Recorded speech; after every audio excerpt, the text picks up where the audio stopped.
it's really just about embracing it and realizing and recognizing your uncomfortability and just hitting it head on. Whoa, whoa, whoa. Get out the way, get out the way, get out the way, yeah. Yeah. Get out the way, get the fuck up out my way, yeah. Yeah. You either with me or against me, ho. That's good for the story. Yeah, no. I think he likes it too. I think the biggest thing with this Steve, and he loves putting himself against a wall and fighting his way out. Yeah. So I think for him, he knew he wanted to start a business and he knew school wasn't for him. So the ability to just drop out and make a big stance was like everything he needed to really find his will and like push himself forward. Yeah. And then so you guys were in LA at that point, or you're still in New York? Yeah, I was living in Long Beach, Okay. down in Long Beach, in a small 2-bedroom apartment. And Steve dropped out and moved onto my couch, and he hasn't come from much, so he's very humbly just like sleeping, working, grinding. He basically lived in our kitchen for about a year. Wow. And we just started learning, man. We started reading as many books we got our hands on, and we started hitting a local coffee shop every morning at 5:30 for like 4 months until we knew. And then through that time, we found Matcha and we started the business. And every day at 5:30 we were there just like meeting, and we learned, we got to know every employee, every staff member, the cleaning crew, all the baristas. And this is one of the biggest coffee shops in Los Angeles, like a stone throw away from our house, which is an awesome coincidence. But then after we knew everyone, we pitched to the owner. She was like, no, are you kidding me? Like, you're gonna sell me Matcha? You guys don't have a company, you've just started a company. So then, all right.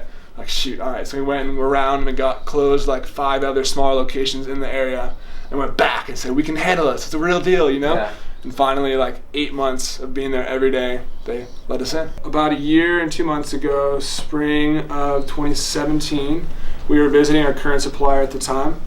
And on the last day of the trip, we had an extra day to go explore. We really wanted to find something new, and we were just 4 young guys in Japan and really wanted to explore, you know? So Steve goes on his phone and Googles green tea farm, and we ended up finding a place about 40 minutes south by train, and we just got on the train and went. And we show up at this place, and there's 2 people, 2 elderly, like a couple in the tea shop, and they didn't speak any English. And we were talking to them like, hey, we want to go see the tea. Like, how can we find the tea? Let's go like pick. And they're like, I don't know what you're saying. Like, no idea. Giving us like pamphlets in English, like, oh, read this. We're like, no, we have no idea. Yeah. So we sat there for like 5-10 minutes talking to them, and we thanked them. We ended up leaving and walking on the street.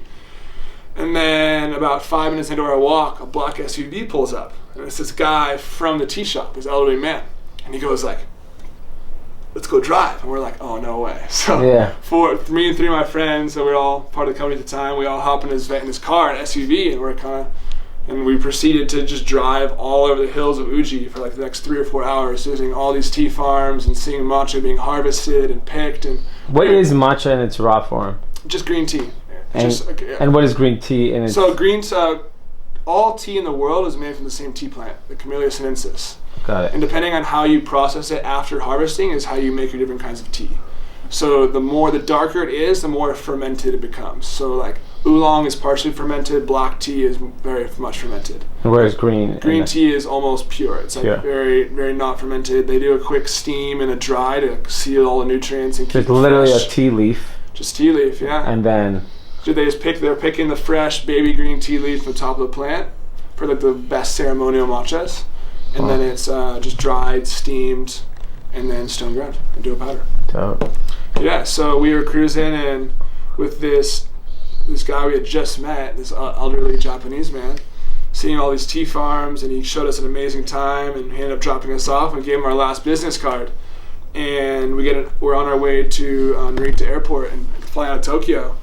And we get an email from his CEO. And he's like, oh, so sorry, no one could be more accommodating to you with English or whatever. My name, he introduced himself, and he ended up having some of the best ceremonial organic matcha we'd ever tasted. Wow. And he was very interested in partnering and building a market in the U.S. When we started our business, for one, we wanted to keep it simple because we didn't really know much what we were doing. We had very low capital, so staying with just the green tea powder is the best way because it's non-perishable, it's very lightweight compared to its value, so we can ship across the country for very cheap.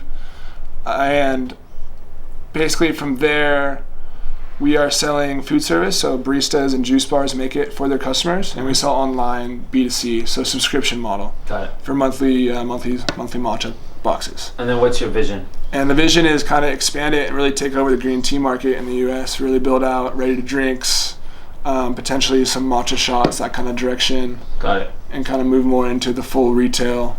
Like a consumer product. Exactly, yeah.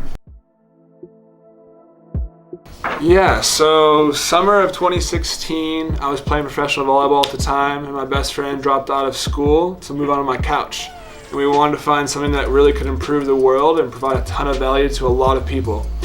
And we started learning, grinding. We were just drinking a ton of cold brews and coffees and energy drinks, and we felt terrible. All the sugar and all the crashes from the energy drinks really crushed us. So all of a sudden we found matcha on the internet stumbling, and we immediately knew that we had an opportunity to really change the world. So within 24 hours, we dove in and started a company. For me, courage is kind of, I love and embrace that feeling of being on your own and having to fight for yourself.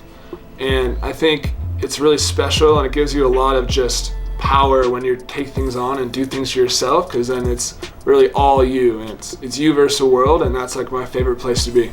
Recent success, back about 4 months ago, we went to Japan and we met our supplier, and he gave us a proprietary blend that no one else could sell. So we got an official agreement that really separated ourselves in the business and made it so no one else can sell Tenzo tea in the whole world. Kind of ongoing fear is especially kind of where we started with me and my co-founder Steve. We didn't know anything about business starting the business. So we've always been kind of playing catch up to learn and grow and develop our skills and knowledge.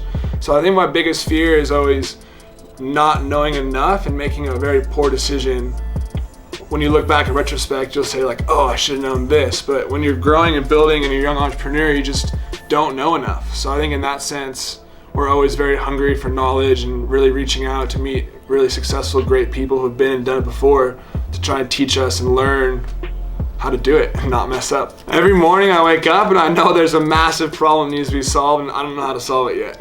So I think when you wake up and you know that it's all on you and there's no one else who can handle your problems, and you literally are the one that is carrying a team of 6 people now and basically pushing this ball forward, there's no other option. You hop out of bed immediately and you hit the ground running every single day. I love this question. I actually just read a book, The War of Art, and I thought it was a really special book. It talked a lot about resistance and facing your resistance, and your resistance being true north in life, and the ability to find your uncomfortable parts and like attack them head on. So for me, one of my most uncomfortable things is generally really networking, meeting people, asking for things. I hate asking for anything. I'm really uncomfortable when it comes to really meeting people and reaching out and building relationships and kind of putting myself out there in public. And I think I'm working hard about just really not caring, laying my guard down, and especially in Los Angeles, everyone's very helpful and